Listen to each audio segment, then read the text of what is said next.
Hello everyone, it's me, Callum. Thank you for viewing my channel and viewing my videos over the past year that I've been uploading. But I do want to do more kind of this sort of content going forward, as well as my Linkin Park mashups and my original music. So comment below if you want to see more of this sort of stuff. But today we're going to be reviewing and brutally ranking the songs off of Linkin Park's new album, From Zero. It's obviously been out a week and a bit now, just over a week actually, 8 days. I was going to do a reaction video when it came out, but I kind of lost time and busy life, so never got round to it. I was then going to do a review video, but I thought I'd give it a week or so just to kind of listen to the songs and enjoy them and kind of get to know them a bit more before we just go in after a first sort of listen. So yeah, it's been 8 days, I've been listening non-stop. I think it's a great album, and I just want to say that wherever I put these songs is my own opinion. It doesn't have to be your opinion.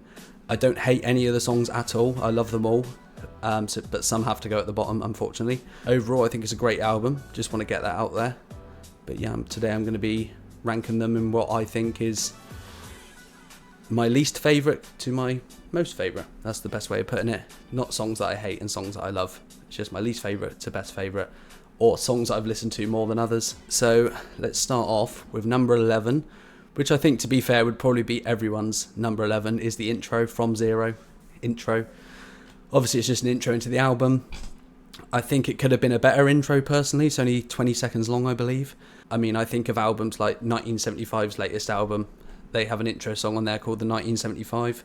If you haven't heard that, go and give it a listen. Like, that's how I think you should intro an album. It's actually like a mini song that fits perfectly into the next song and the rest of the album. I know there's a lot of talking in there of Emily saying, oh, from zero, from nothing. So it kind of sets the tone of what the album's meant to be about and what the album name's about, as in literally they're starting again without Chester and with Emily, with the new singer. And I just want to say I'm actually happy with the new singer. I think Emily's really good. I went into it very open-minded. I've been a lifelong Linkin Park fan, and when I saw the live stream, as I'm sure you did, I was happy, you know. I didn't have any complaints.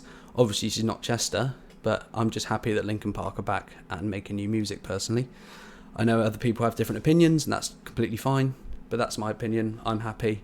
So that was number 11, From Zero intro. Now, number 10, I've gone with Cut the Bridge. Now, a lot of people have been saying on comments I've seen on videos or about the album or reaction videos, reviews, that they really like Cut the Bridge. I do like it, but it's not for me. It's not... I haven't really grown... I haven't grown to like it. It's probably the song that I have played the least out of all of them. I just can't... It's not to say I don't enjoy it. It's just... There's something about it. It's a bit Bleed It Out-y style. And I love Bleed It Out, but it's not quite the same. I mean, if it came on, I'd listen to it. But for me personally, it's number 10 for me. I'm sure people will argue me in the comments and say that they love it, and that's fine. I just don't listen to that one, really. Maybe I should listen to it more to try and grow to like it. But at the minute... Nope, that's number 10, unfortunately. Number 9, I've gone with Stained. Now, it's a good song. I think it's more poppy vibe. It's one of the more poppier songs on the record. As soon as I heard it, I was actually with my girlfriend, and I said, this is a song you'd sort of like, I reckon. I could hear you listening to this, because she likes all the pop songs and stuff like that. And she agreed with me. It's not to say I don't like pop music, and I'm not saying this is pop, but it's just sort of vibe I get from it is a bit more poppy, a bit more mainstream. I still love it, as I said at the beginning. I like all of these songs. It's just I've got to put them somewhere. And after Cut the Bridge, Stained is probably the one I listen to the least. I don't even know what album vibe it gives me, to be honest, because I feel like this album is it gives a bit from every sort of previous Linkin Park album. Like, I can hear one of the songs and go, oh, that song reminds me of The Hunting Party, for example, or Meteora. But no, not that one. Maybe one more lighty sort of vibe, the poppier side. But yeah, like I said, really like it. But I've got that one at number 9, which is weird because it's number 9 on the album as well. Number 8, I've gone for Casualty. Now, I really like the heavy side of Linkin Park, obviously going back to Hybrid Theory and that sort of stuff. Casualty also gives me a bit of Hunting Party vibes. It's a bit more like punky. I like it. I just feel like it's quite forced. Emily's scream seems quite forced in that song, and I know some people like that sort of scream. Just feels like she's shouting it too much, and I know it's meant to be shouty and aggressive. I do like it, don't get me wrong. I'll put it on and I'll sing along with it and I'll rock out to it, but compared to the other ones, no. The only reason I put it above Stained is because it's heavier and I like heavy music, really. The drums are great on Casualty, I really like it. The fast-paced drumming, love that. The guitars are really good. On the heavier side, it's not my favourite heavier song that they've done on this album. So that's why I put it at number 8. Number 7, I've gone with Over Each Other.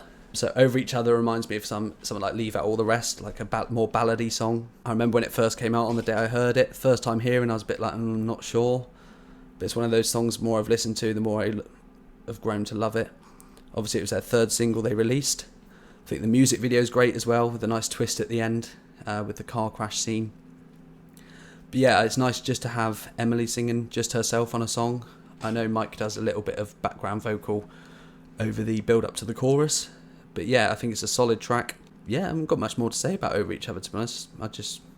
I know it's not everyone's cup of tea, and a lot of people are not hating on it, but putting it lower in their lists. But yeah, I'm happy with it. I like it. Nice to hear Emily's vocal range. And yeah, I like the build-up towards the last chorus. Yeah, so I put Over Each Other at number 7. Now, number 6, I've gone with Heavy Is the Crown.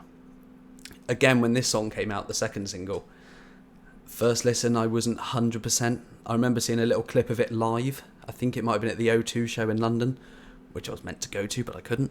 I remember seeing the clip live of that, and I wasn't loving it then, and then it came out. I remember I was cooking dinner, and I put it on my Amazon Echo, and I was listening to it, and I was like, I still can't grow to love it, but I then learnt the rap after listening to it so many times, because, I mean, that's how I learnt it. I just kept listening to it because I was hooked on it, and now I love it. I think it's good that they've done a song for the League of Legends Worlds. Kind of reminds me of like when they did the Transformers films with New Divide and What I've Done, Iridescent, kind of doing that sort of thing again, but with League of Legends now, which is cool. Music video's good, all the animations. Obviously you got I think it's 16-second screams, not quite given up scream, which is cool. It's cool to see Emily kind of paying homage to Chester by doing that sort of scream. Obviously very similar to the given up scream. But yeah, I love the synth strings at the beginning of the track, and that runs all the way through it. That's a really cool sample. Heavy Is the Crown at number 6. Now into the top 5. Now these top 5 always move around, apart from number 1 actually, but 2 to 5 are always kind of moving around. This is more in the order of how much I listen to them and how much I enjoy them. Number 5, I've gone for Good Things Go. Now, a lot of people put this at number 1, they think it's amazing. I do too, don't get me wrong. Lovely ending track, really emotional lyrics, very relatable for a lot of people. I think Emily's vocal range in this is really good. But yeah, I just prefer... do you know what? There's nothing bad I can say about this song at all. I love it. But it's just I prefer the other 4 that I've put above it. That's all. Like I said, they could all move around this list in my head every day. In my playlist every day, I could put different ones on. They're all that good. But yeah, I really like the back and forth on this song. So you'll hear Mike sing a line and then Emily repeat it in the verse. I love the chorus. The chorus is so good. Yeah, Good Things Go. I've put at number 5. Kind of gives me a vibe of like The Messenger, but not as slow, not as acoustic, if that makes sense. Gives me that sort of vibe, and I love The Messenger. Okay, number 4. Now, I think on a lot of people's lists, this wouldn't be this high, but it's Overflow. I just love it. The more I listen to it, the more I love it. I love like the atmospheric vibe about it, the slow build up. The first chorus will build up, and you think it's about to go mad, and then it'll stop, build up again, bit of a bigger chorus, and then the ending, that guitar that comes in. Am I the only one thinking that guitar is like the best bit of guitar on the album? I know it's slow, but it's so gritty, and I love it. I just keep listening to that guitar over and over. Comment below if you think that's some of the best guitar on the album. It's so simple, but yeah, I think it really finishes the song off well. I like the lyrics as well. The visualizer they uploaded with the black and white sort of Emily and Mike silhouettes, I think that's really cool. I think it's about space, isn't it? Like black holes and the light, stuff like that. But yeah, Overflow, I'm growing to love that even more. I reckon that could even go up in the list as the days goes on, to be honest. So Overflow at number 4. Now number 3, I've gone with The Emptiness Machine. Now, obviously this is what kicked off the rebirth of Linkin Park with the reveal of Emily in their live stream. I think it's very clever the way they did it, how Mike opens the song with the first verse, and then obviously Emily is introduced with the second verse and chorus and so on.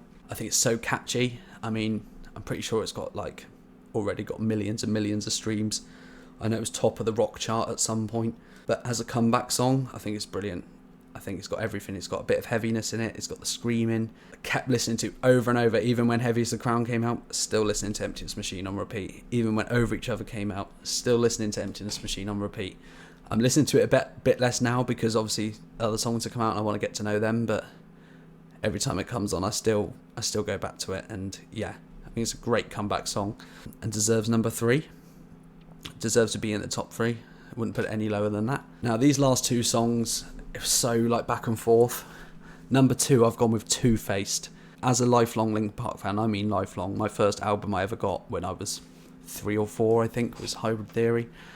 And I've just never stopped listening to Linkin Park since then. So I'm 26 now, so that's 22 years, maths, yeah, 22 years I've been listening.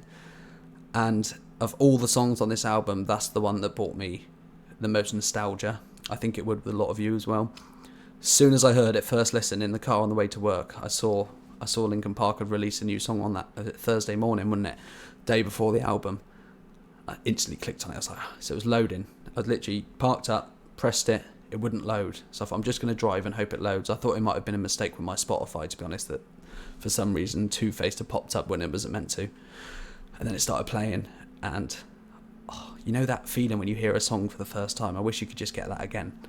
The initial scream, the guitars, instantly reminded me of Figure 09 and a bit of One Step Closer, hence why I made the mashup. If you haven't seen it, my previous video, I'll leave a link in the description. The build up, the bridge sounds like One Step Closer-y and Figure 09, like I said.